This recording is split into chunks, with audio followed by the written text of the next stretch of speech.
Forget frequently asked questions, common sense, common knowledge, or Google. How about advice from a real genius? 95% of people in any profession are good enough to be qualified and licensed. 5% go above and beyond. They become very good at what they do, but only 0.1% are real geniuses. Richard Jacobs has made it his life's mission to find them for you. He hunts down and interviews geniuses in every field: sleep science, cancer, stem cells, ketogenic diets, and more. Here come the geniuses. This is the Finding Genius Podcast with Richard Jacobs. Before we begin, a note from our sponsor. I'm Richard Jacobs, Executive Director of the nonprofit Finding Genius Foundation and host of the Finding Genius Podcast. In late 2016, I was rear-ended at 65 miles an hour by a truck on the highway, which sent me off-road into a ditch. The impact of the collision gave me a concussion and other injuries. At the hospital, a CT scan showed that I had thyroid nodules, which turned out to be cancer. It was then, when I had a biopsy of my neck, that I realized even if I was a millionaire, I wouldn't want a second or a third biopsy due to the pain and the invasiveness of it. And appointments at that time for thyroid experts were 3 to 6 months out. And I was worried about dying now, even if that was irrational. So because of this, I've decided to raise money to conduct a literature review on steroids, on the causes of anxiety and depression, a condition that affects well over 50 million people in the United States and hundreds of millions worldwide. Our goal is to create a codex, a guide that reveals all possible treatments for anxiety and depression for people that live with the condition, or for loved ones that have it, as my wife and my son do. To find out more about our fundraiser, visit findinggeniusfoundation.org and click on current initiatives. And now, to our guest. Hello, this is Richard Jacobs with the Finding Genius Podcast. I have John Hare. He's an explorer, a conservationist, and an author. We're going to talk about his work with camels. So, John, thanks for coming. Thank you very much for the invitation. Yeah, no problem. If you would, tell me a bit about your background and how you ended up working with camels. Well, many years ago, I was working in Africa and working for the government, and I had to travel in an area. This was in West Africa, near Lake Chad, which is just south of the Sahara. And there were no roads in those days, or very few. And so in my 20s, I was doing work in Africa and using camels as my transport. And then many years later, I was working for the United Nations Environment Program, and I wasn't particularly enjoying the job I was doing, but I met a man in Moscow when the Soviet Union was collapsing, and I asked him what he did. And he said he led the joint Russian-Mongolian expeditions into the Gobi Desert. And I looked at him in the eye, and as I said, I wasn't happy with the job I was doing. And I said, I would do anything to come with you. And now the Soviet Union was collapsing, and Russia had no money for anything. And the ruble was, I think, about 550 rubles to the dollar. And he said, get me some foreign exchange and you can come. And I said, how much? And he said, $2,000. I said, done. So I got the $2,000 and I said, well, now I'm ready to come on your expedition. And he said, are you a scientist? And I said, no, but I've had a background of really going into deserts and being in the bush. Mm-hmm. And he said, Professor Sokolov won't like that. And I said, well, I'm sorry. His name was Peter Gunin. I said, sorry, Peter, but I've got you the money. Then he went through my CV and he learned about the time I was in Africa traveling with camels. And he said, that's it. Come as the wild camel expert. Yeah. Well, I wasn't an expert, but that's how I got on the expedition. Well, that's pretty cool. What was it like back in the day? You said in your 20s you were using camels for transport. So how often were you riding them, and what was it like to work with them? Well, like to work with them. I mean, once you start working with camels, you get to know how they are, and they're nothing like working with horses. They're very, very different. Psychology is different. But yeah, I've only seen them in like at the Renaissance Festival. You can ride them around in a circle, and I've seen them. You know, my daughters have like ridden one, but we never hung out with them. So I just wonder what are they like when you spend time with them? Well, during the course of my life, I've done thousands of miles on the backs of camels, either dromedary single hump camels or Bactrian double hump camels. And what was it like? I mean, like anything you learn, once I got used to it and got to understand the psychology of the camel, I mean, it just became second nature.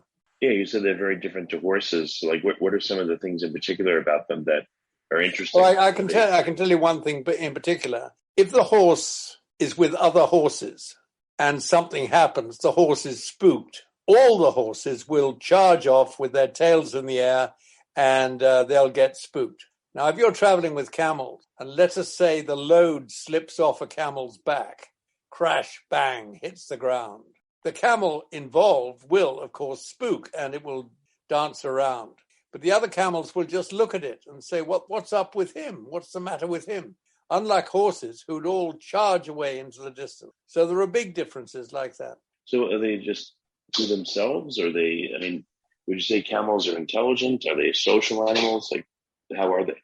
Well, I would say that the camel actually is more. I mean, horsey people don't like hearing this, but they're more intelligent than horses. They're very individual. They will travel until they drop, but once they drop, they'll never get up again.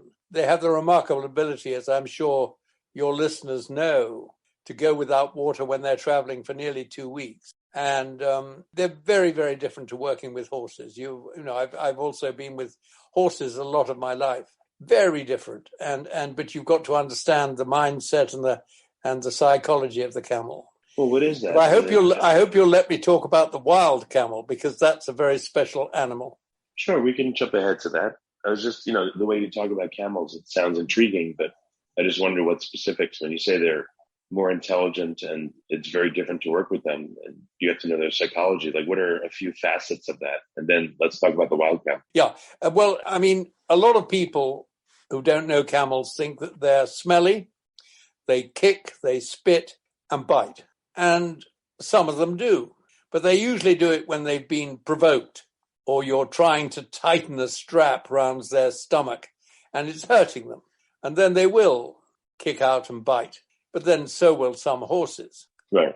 I think I learned from the Tuareg, who are the nomadic people who inhabit the Sahara, that you never know quite what side of the bed the camel got out of that morning. In other words, just to give you an illustration, you can go and see your camel and tickle it behind the ear, and it will go all soppy and then you can jump on its back and it'll be in a very good humor. The next day you go and tickle it by the ear and it'll try to bite you. So they're unpredictable like that. But I think, horses have it too. I mean, but they're incredibly willing to go mile after mile after mile in the most extreme conditions. So if you ride camels or you care for them, I guess you as the human have to watch out for them, make sure that they've had water, because the camel will just go and go until it's dead, it sounds like. Yeah, I mean, it's not just water. I mean, it's much more important that they get fed food every day. And when we were on our expeditions, we used to carry either maize, sweet corn, dried corn, or other types of feeding stuff. If you're working with camels, they've got to be fed every day. They can go for a long time without water. And a lot of people don't know, but the hump of the camel does not contain water. It contains fat. And it's the fats that, they absorb into their body and gives them energy until the fat in the hump is all been used up. Have you ever been able to literally have a camel as a pet, or are they too wild to ever really domesticate? Have you ever seen someone that really the camel is like their friend or their pet? I wouldn't use the word pet, but I have ridden remarkable camels, and the most remarkable one was in the Gobi Desert. And I was at the back of the caravan, and I dropped my whip, which hit the ground with a bang. And immediately the camel stopped. It had realized that I had dropped something, and it sat down, as they do. And I was able to get off, walk back, pick up the whip, walk back again, and get on the camel. And I was really concerned it might have run off, because I would have had a job then to attract the attention of the rest of the caravan, which was moving quite quickly. But that was a most remarkable camel. And you get camels which have a remarkable intelligence. And that, if I was able to buy a camel, but I couldn't, it didn't make sense. That was a camel I would have bought, because it was just remarkable. Before we continue, I've been personally funding the Finding Genius podcast for 4.5 years now, which has led to 2,700 plus interviews of clinicians, researchers, scientists, CEOs, and other amazing people who are working to advance science and improve our lives and our world. Even though this podcast gets 100,000 plus downloads a month, we need your help to reach hundreds of thousands more worldwide. Please visit findinggeniuspodcast.com and click on Support Us. We have 3 levels of membership from $10 to $49 a month, including perks such as the ability to see ahead in our interview calendar and ask questions of upcoming guests, transcripts of podcasts you're interested in, the ability to request specific topics or guests, and more. Visit findinggeniuspodcast.com and click Support Us today. Now back to the show. You said you started working with a guy named Peter. You came along as the camel expert to go into the Gobi Desert. What was that like, just for a minute or two? That was the first expedition. And we had an American scientist who's well known, a naturalist called George Schaller. And it was at the time when the Russians were leaving Mongolia and they weren't very popular. And George taught me a lot about the wild camel. And the wild camel, just to tell your listeners, the domestic double-humped camel in Mongolia is called the Bactrian camel. The single-humped camel is called the dromedary camel. And it's called the Bactrian because at the time of Alexander the Great, about 150 BC, there wasn't an Afghanistan as there is today. There were various countries, and one of the countries was called Bactria. And it was the soldiers of Alexander who saw the double-humped camel and never seen one before, and that's how it acquired its name as the Bactrian camel. Now, up until very recently, up until 2008, the double-humped camel in the wild was thought to be the wild Bactrian. And there's about 600 in China and about 400 in Mongolia. And that makes them, in the terms of the naturalists, critically endangered. In other words, they're on the edge of extinction. And I was so impressed when I went with Peter Gunin and the Russians into the Gobi in Mongolia. I went not really going as a camel man, but as somebody who wanted to go into the Gobi with a scientific team. But then when I learned more and more about the camel, and especially the camel in China, and I'll explain that in a moment, I became very, very impressed with this animal. And in the old days, both the herd in Mongolia and the herd in China, they could merge. But in the 1920s, China built a railroad and a motor road and cut the herd in two. It's a very timid animal. And so that left the 600 in China and the 400 odd in Mongolia. But in China, they live and survive in an area which has no fresh water. And therefore, China chose it as a nuclear test site. And your listeners should be aware that the camel in China, 438 atmospheric nuclear explosions, of which over half were more powerful than the bomb or the bombs dropped on Hiroshima at the end of the Second World War. That's horrible. I was going to ask you if anyone preys on camels and why are their habitats a problem, but at least I understand this one. Well, yeah, exactly. And man had forced the camels into this very, very inhospitable habitat. And the camels, not by preference, but by necessity, had adapted to drinking this salt water. And this is the second point which made me such a supporter of the wild camel. That salt water has a higher content of salt than seawater, and yet the camel has adapted to drinking it. And I often ask people when I'm giving talks, is there any relationship between the fact it can ingest this salt water and the fact that it survived these massive nuclear tests with the subsequent radiation? And I think it's a huge area for scientific study because it might be of immense benefit to mankind. I don't know, why did the Chinese government not seem to care at all about the camels? What are the different types of uses that different societies have had for them? I guess transport, what else? If you like this podcast, please click the link in the description to subscribe and review us on iTunes. You're talking about the domestic camel now. Any domesticated wild camels? No, they've never been domesticated. And I must just say this, that I started our charity, the Wild Camel Protection Foundation, in 1997. So next year is our 25th anniversary. And in 2008, and I've made many, many, many expeditions now into the Gobi, both in China and in Mongolia. And I sent samples of hair and bone and skin and blood to the Veterinary University in Vienna. And after 5 years of genetic testing, they issued a paper to say that this was a separate species of camel. It was not the wild Bactrian, as I explained earlier, was previously thought, but it was a separate species. And this really made the work of my charitable foundation very, very important.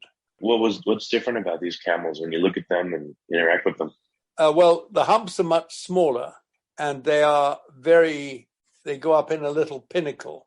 The Mongolians, in their language, call the wild camel huftagai, and huftagai translates as flat head. So the Mongolians had recognized that the shape of the skull of the wild camel was different to the Bactrian camel. And so it has been proven that it has a different shaped skull. Its humps are smaller. And I don't know whether your listeners have seen domestic Bactrian camels, but when the humps are empty of fat, they flop, usually on either side of the camel. But the wild camel, the humps never flop. And they're much leaner and slightly smaller than the Bactrian. But the shape of the skull is the big difference. Have you tried to establish a sanctuary for them or a breeding program to make more of them? What have you been doing? Absolutely. And in Mongolia, which I'll go back to now, we established in 2004 a breeding center for the wild camel, and I managed to get hold of 8 animals which the Mongolians had caught, and today we have 38. The Mongolian government gave our foundation 150 acres or 60 hectares of land, and we constructed a breeding center. But now we've got too many camels in that center. So the government had given me another bit of land, but a long way away, so that it can't get disease from one center to another. And we are in the process. We've raised a lot of the funding, and we have an agreement with Prague Zoo. Prague Zoo in the Czech Republic has a very long history of dealing with endangered species, and particularly large mammals. And we have now managed to get the funding to set up a second breeding center. COVID has interrupted the building of it, but we hope that next year we will be able to start building the second center. Difficult to breed them? Do they breed in captivity, or is the land big enough where it doesn't feel like? No, it's not. It's not difficult. But what is interesting, another interesting fact, that the desert where they live is extremely cold in the winter, goes up to minus 45 Celsius. And in summer, it can get up to 50 Celsius. And the camels breed at the coldest time of year, which is usually December, January, February. And I was out there 3 years ago at the breeding center, and it was minus 35. And that's when it's really cold. That's when the dominant male camel comes into must, as it's called, and it's not difficult for him to mate the females, no. Have you spent a lot of time in this allocated plot of land and hanging out with the camels and observing them in the wild? And if so, what interesting things have you seen? Of course I have. I mean, over the years, we set it up in 2004, and I must have been to Mongolia at least 25, 30 times. I don't know how many times. I should say that in China, we set up a reserve, and one of the biggest reserves in the world, called the Lopnor Wild Camel Nature Reserve. And it is now run by the Chinese. But I managed to get money from the World Bank, and we set that up in 2003. I got $650,000 from the World Bank, and that is one of the largest nature reserves in the world to protect 600 camels. So my foundation's achievements have been setting up the reserve in China and establishing the wild camel breeding centers in Mongolia. At the breeding center, one has a lot of time to study the camel and its habits, but it's not really a true picture, because the wild camel in the wild is what they call a migratory species. And it will go in China, for example, from water point. And your listeners know it's a saltwater point. And when they've eaten all the vegetation, they can travel up to 100 and 150 miles to another water point. And then they stay there for a few days or weeks and eat the vegetation and then move on in a big sort of like a map. They follow this pattern.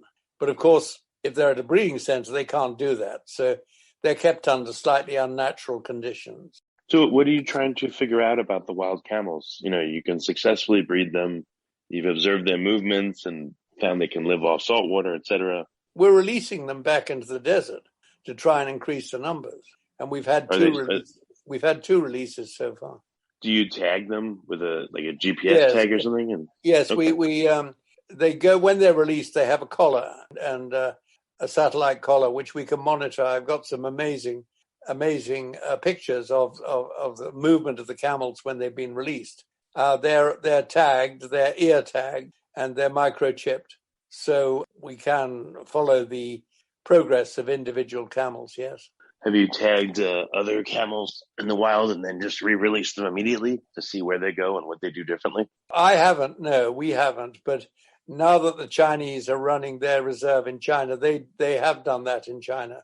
But I haven't been involved because we've handed over the reserve in China to the Chinese. But have you been able, you said you had some amazing data or graphs or pictures of, the ones you've released. So what have you noticed about their movements? Like how far do they travel? Well, what is interesting is that let us say, for example, we release 8 camels. The most interesting thing is that they don't stay in a group together. They tend to go off individually. Certainly the males do. And that was quite a surprise because you would have thought they would stick together as a herd. But they wander huge distances. The only other predator that, apart from man, is the wolf. And the wolf population, both in China and Mongolia, is increasing. And so they are vulnerable to wolves. Okay. What do you see as the necessary future of your work with the camels? What needs to be done at this point? There are 2 things, really. One is because so few people are aware of the wild camel. And as I think I've tried to explain to you, the amazing ability to drink salt water and to withstand the nuclear tests. That really captured my imagination. This is a remarkable creature. So what we're trying to do is to bring, and we're succeeding actually, bring to the attention of as wide a possible area of people because everybody knows the rhino and the elephant and these other and the panda, of course, in China. But very few people know that the wild camel is the 8th most endangered large mammal in the world and has this remarkable ability, as I've already explained. So part of it is like education, awareness raising. But we have a remarkable following on our social media now. And David Attenborough, who I'm sure your listeners have heard of, and his series of nature programs, in January, they featured the wild camel in our work. So that brought the wild camel to attention to a lot of people. And Jane Goodall, the chimpanzees lady and Roots, is our life patron. And she supports us in a very big way and has done for 25 years. Oh, cool. So I think our public awareness is growing considerably, actually. And that's very important because of the people, if the general public don't, that's why I'm talking to you, because I like to try to spread the word about the wild camel as widely as possible. And if your listeners go to wildcamels with an S on the end.com, they will come to our website and they'll see many interesting things there. And Jane Goodall talking about the wild camel. So I hope your listeners will be encouraged to go to the website, wildcamels.com. Yeah, I think they're really interesting. I guess last question is, do they have any interesting vocalizations that are different from other camels? Do you mean calls or? Yeah, the camels seem to go, they make these weird sounds. There's nothing different to what a domestic camel noise it'll make. Okay. But of course, I said to you earlier that they're a very timid animal, and I'm sure there's nothing different. They make the same sort of noises of irritation or pleasure, just like the domestic camel, yeah. ones that would be in the U.S., I mean, is it legal for anyone to own one? Or to I'm buy not one? sure about your laws, but of course I'm in touch with one person in particular who has a camel ranch in the States, and he's obviously on top of your regulations. But I'm not. And I'm also there are 8 zoos in the U.S. who support us, and they've all got Bactrian camels, a double hump domestic camel. But I don't know what the regulations are. I would have thought that the regulations were tighter on bringing them in from outside rather than owning them if they were born and bred within the States. But I just don't know. It's not my field, really. Yeah, I understand. Well, very good. Thank you for coming on, John. That's really interesting. And, you deal in a very unusual world of camels that 99% of people know nothing about. So I'm glad you came on and brought this to people's attention. It's very interesting. Good. Well, thank you for the invitation. If you like this podcast, please click the link in the description to subscribe and review us on iTunes. You've been listening to the Finding Genius podcast with Richard Jacobs. If you like what you hear, be sure to review and subscribe to the Finding Genius podcast on iTunes or wherever you listen to podcasts. And want to be smarter than everybody else? Become a premium member at findinggeniuspodcast.com. This podcast is for information only. No advice of any kind is being given. Any action you take or don't take as a result of listening is your sole responsibility. Consult professionals when advice is needed.